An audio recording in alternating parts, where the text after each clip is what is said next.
آدم علیہ السلام کو پکارتا ہے تو فرماتا ہے یا آدم. حضرت نوح علیہ السلام کو پکارتا ہے تو فرماتا ہے یا نوح. لیکن جب آمنہ کے لال کی باری آتی ہے، ان کا زمانہ آتا ہے، اللہ فرماتا ہے یا ایھا النبی. کہیں فرماتا ہے یا ایھا الرسول بلغ ما انزل الیک من ربک. کبھی فرماتا ہے یا ایھا المزمل. کبھی فرماتا ہے یا ایھا المدثر. ملکوں کے مالک، آمنہ کے لال کے آباء و اجداد، جب ان کو تو نے پکارا حضرت ابراہیم علیہ السلام کو اور حضرت نوح علیہ السلام کو، آدم علیہ السلام کو نام لے کر مخاطب کیا، لیکن آمنہ کے لال کا نام کیوں نہیں دیا؟ تو اس کی حکمت بولتی ہے، آج بھی بول رہی ہے، سمجھا رہی ہے. سبحان اللہ. وہ ارشاد فرماتا ہے سب نبیوں کا نام لے کر میں نے مخاطب کیا. اگر میں محمد کو بھی یا محمد کہہ کر مخاطب کروں گا تو کئی جاہل اس کو ضروری سمجھ لیں گے، پکارتے ہوئے بھی کہیں گے یا محمد، لکھتے ہوئے بھی کہیں گے یا محمد. سب نبیوں کے نام جس طرح بھی میں نے پکارے ہیں وہ تمہیں مل جائیں گے قرآن کے اندر، لیکن الحمد سے لے کر بناس تک پورے قرآن کے اندر تمہیں یا محمد نہیں ملے گا. فرمایا یا ایھا النبی، او میرا سونا نبی، میرا میٹھا نبی، میرا پیارا نبی، میرا سراپا منیر نبی. اِنَّا أَرْسَلْنَاكَ، ہم نے بھیجا تجھ کو، ہم نے بھیجا تجھ کو. آمنہ کے لال کی باری آتی ہے تو پھر میں نہیں کہتا بلکہ ہم کہتا ہے، وہ خلاق عالم ہم کہتا ہے. ذرا دیکھ لیجیے قرآن کریم میں وہ فرماتا ہے اِنَّا أَعْطَيْنَاكَ الْكَوْثَرَ. ہم نے، یہ نہیں فرمایا کہ میں نے، ہم نے تجھے کوثر عطا کیا. حوض کوثر بھی دیا، قرآن بھی کوثر دیا. ہم نے تجھے خیر کثیر عطا فرمائی. ہم نے اس لیے کہ جس نبی کو بھی دیا میں نے اپنی رحمت کے مطابق دیا، لیکن جب تجھے دینے کی باری آئی پھر غفاری بھی موجود، ستاری بھی موجود، رحیمی بھی موجود، میں رحمانی صفت بھی موجود. ساری کرم نوازیوں کی صفات کو جوڑ کر میں نے تجھے پھر کہا یا ایھا النبی اِنَّا أَرْسَلْنَاكَ. ہم نے بھیجا تجھ کو، ہم نے بھیجا تجھ کو، رحمان بن کر بھیجا، رحیم بن کر بھیجا، غفار بن کر بھیجا، ستار بن کر بھیجا، غفور بن کر بھیجا، شکور بن کر بھیجا. ہم نے تجھے بھیجا، ہم نے تجھے بھیجا شاہداً، گواہ بنا کر بھیجا. ملکوں کے مالک مجھے کیسے گواہ بنا کر بھیجا؟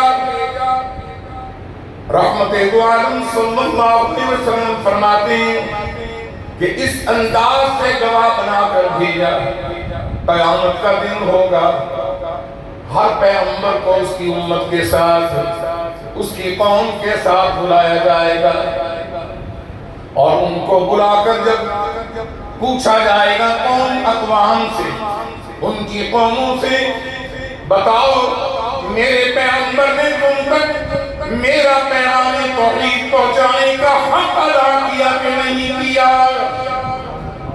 ان کی قومیں انکار کر دیں گی، ان کی امتیں اقرار کر لیں گی، ان کی قومیں انکار کر دیں گی، اور اس کے بعد جب وہ انکار کریں گی تو اللہ فرمائے گا کچھ ایسے پیغمبروں کو کہ تم اکیلے ہو، ایک آدمی بھی تم پر ایمان لانے والا آج حشر کے میدان میں موجود نہیں ہے۔ بتاؤ تم نبی ہو، کون ہے تمہارا گواہ؟ اس وقت امام الانبیاء رحمت عالم صلی اللہ علیہ وسلم کی امت پکار کر کہے گی امت محمدیہ، اللہ کریم پکی بات یہ ہے، ہم گواہی دیتے ہیں آمنہ کے لال کی امت والے اس نبی نے کلمے کا حق ادا کیا اور پیغام توحید پہنچا دیا۔ ملکوں کا مالک فرمائے گا کہ تم کو کیسے پتا چلا؟ تم تو بعد میں آئے تھے۔ وہ نبی، وہ قوم کہیں گی امت محمدیہ، یعنی ہم سب کہیں گے انشاءاللہ۔ ملکوں کے مالک تو بھی سچا ہے، تیرا کلام بھی سچا ہے، تیرا کملی والا بھی سچا ہے، اور تو نے اپنے قرآن میں فرمایا کہ ہر پیغمبر نے حق ادا کیا، ہر پیغمبر نے حق ادا کیا، اور اس نبی نے بھی حق ادا کیا، اس نبی نے بھی حق ادا کیا، اس پیغمبر نے بھی حق ادا کیا۔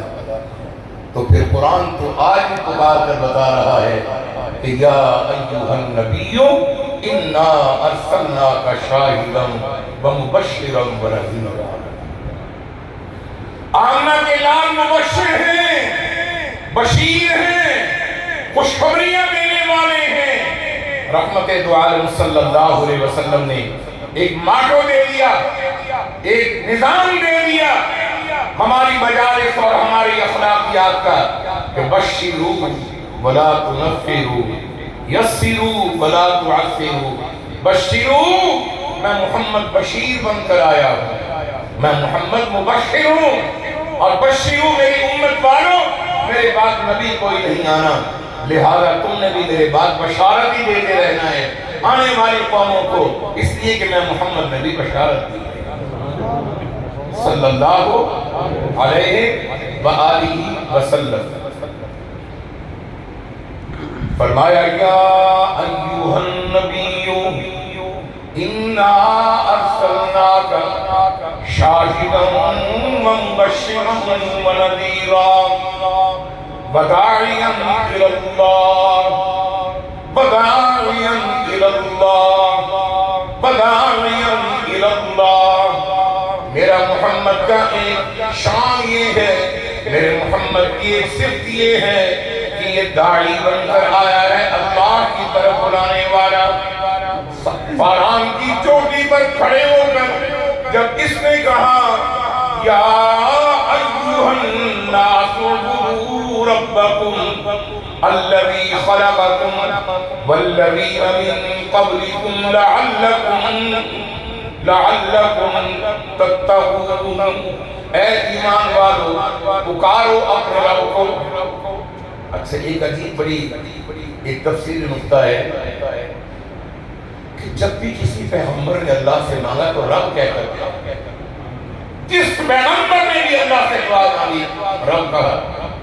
حضرت آدم علیہ السلام ربنا ظلمنا انفسنا وَإِن لَّمْ تَغْفِرْ لَنَا وَتَرْحَمْنَا لَنَكُونَنَّ مِنَ الْخَاسِرِينَ۔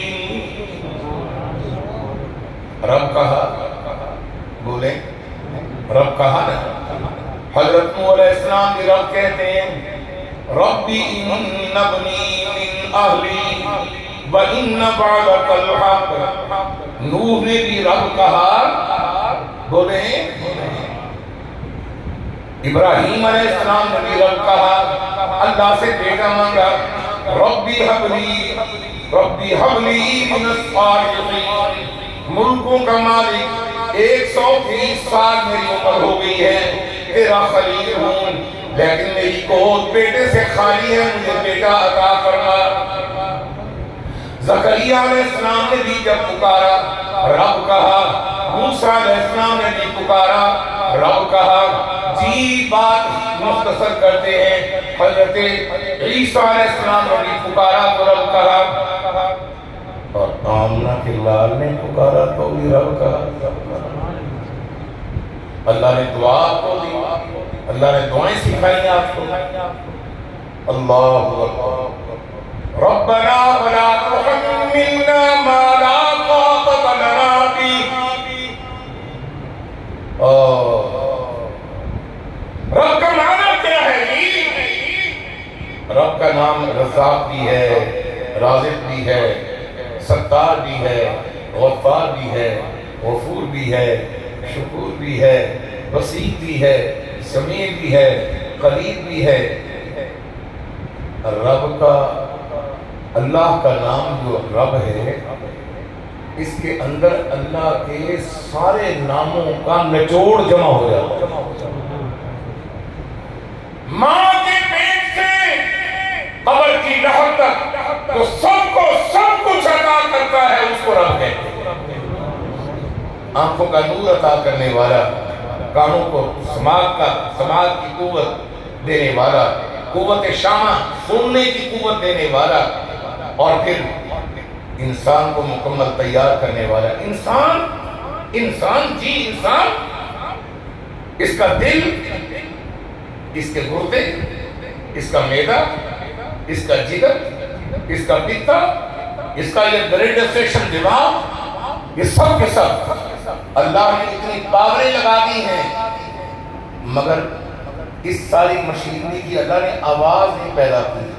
جس طرح موٹروں کی آوازیں ہوتی ہیں، پمپوں کی آوازیں ہوتی ہیں، اگر ان کے مشینری کے مطابق اگر آوازیں لگا دیتا اللہ ہر پرزے میں جو ہونی چاہیے ہر جگہ پر، یہ ایسی خاموش مشینری عطا کرنی انسان کو۔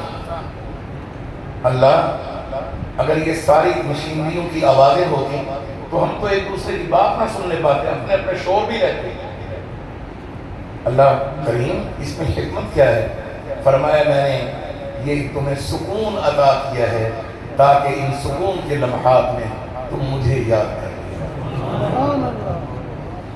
مجھے یاد کرو۔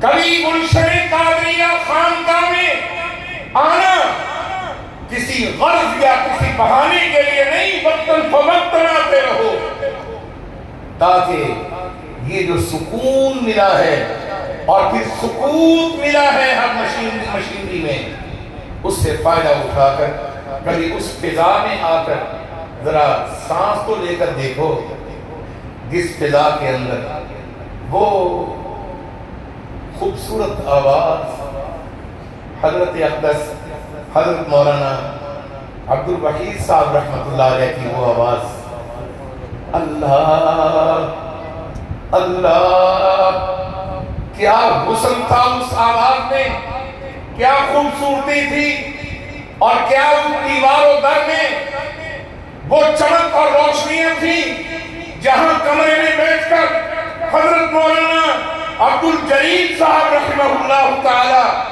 ذکر کیا کرتے تھے۔ دوستو، روڈیاں شریف کی دیواریں اور کھیت بھی گواہ ہیں کہ یہ مرکز عرفان ہے، یہ مرکز رشد و ہدایت ہے، یہ روحانیت کا مرکز ہے۔ اپنی اولادوں کو اس طرف لگاؤ کہ چھٹی کے دن جس دن اتوار ہو، اسکولوں سے فراغت ہو، چپ کر کے اس طرف کا رخ کر لیا کرو۔ تمہیں نہیں معلوم کہ یہاں حاضری دینے والے یہاں سے جب پلٹے ہیں اپنے علاقوں میں تو کسی کو اللہ نے قطب بنا دیا، کسی کو ابدال بنا دیا۔ رحمت دو عالم صلی اللہ علیہ وسلم نے فرمایا، میں دو ذبیح کی اولاد ہوں۔ آپ صلی اللہ علیہ وسلم نے فرمایا، میں دو ذبیح کی اولاد ہوں۔ ایک اسماعیل ذبیح اللہ اور ایک میرا ابا میرا والد حضرت خواجہ عبداللہ ذبیح اللہ، دونوں ذبیح اللہ ہیں۔ اس کی بھی اللہ نے قربانی مانگی، اس کی بھی قربانی مانگی۔ یہ اس کا بیٹا ہے، وہ اس کا باپ ہے، اور میں محمد دونوں کا بیٹا ہوں۔ کہو صلی اللہ علیہ وسلم۔ اللہ اکبر۔ یہ پروگرام چونکہ ایسے موقع کا ہے تو اس طرف بات چل نکلی، رخ بن گیا، اور میں سمجھتا ہوں برادر اکبر، برادر محترم حضرت مولانا جانشین مشائخ رائے پوری حضرت مولانا قاری محمد مظفر صاحب، اللہ آپ کو سلامت رکھے، مدظل العالی، اللہ تعالیٰ ان کی اولاد کے اندر یہ سلسلہ جاری رکھے۔